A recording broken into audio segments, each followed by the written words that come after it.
Kids, if they're hungry, they can't learn well in schools. I've seen kids who've come into our boutique for food bags. A lot of kids come to school without breakfast. And so if there's a granola bar in our bag, then that's a resource for them to have so they can just wake up and be ready for school. Little Bit has always been committed to food security.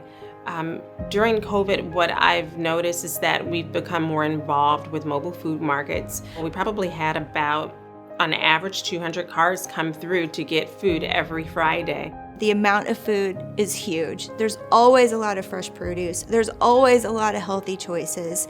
There's always a huge amount for anybody that needs it. We have some families that pull up with multiple neighbors in the car, and you just know that you're going to be stuffing that car full of food. Little Bit thinks quickly, they adapt quickly. People that walk up without a vehicle, they're ready to help them. There's community members that know some people may need more than other people and let us know, but they are loaded up with fresh produce, bread, snacks, meal kits, boxes and boxes. We can just fill every car.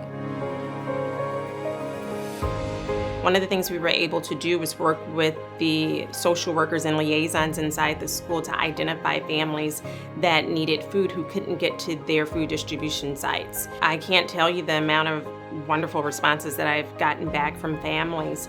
I know one family in particular, she worked 3 jobs. Due to COVID, she lost all 3 of her jobs, and she was taking care of a family of 5. And so can you imagine just, wondering about how am I going to be able to feed my family? And she was just so gracious to have Little Bit as a support, but not only just one time. We're not just a one stop and drop service. We provided her support from March all the way to the end of August. Feeding Hope was an initiative that the Little Bit Foundation came up with. Some families we called had 5 or more kids in the home, and the parents had been furloughed because of the pandemic, and some are single moms without any transportation to get to the grocery store. The families told us what their dietary restrictions are, what they typically feed their children, what do they typically eat in the home, and we had the company Instacart to deliver straight to the family's home, straight to the front door.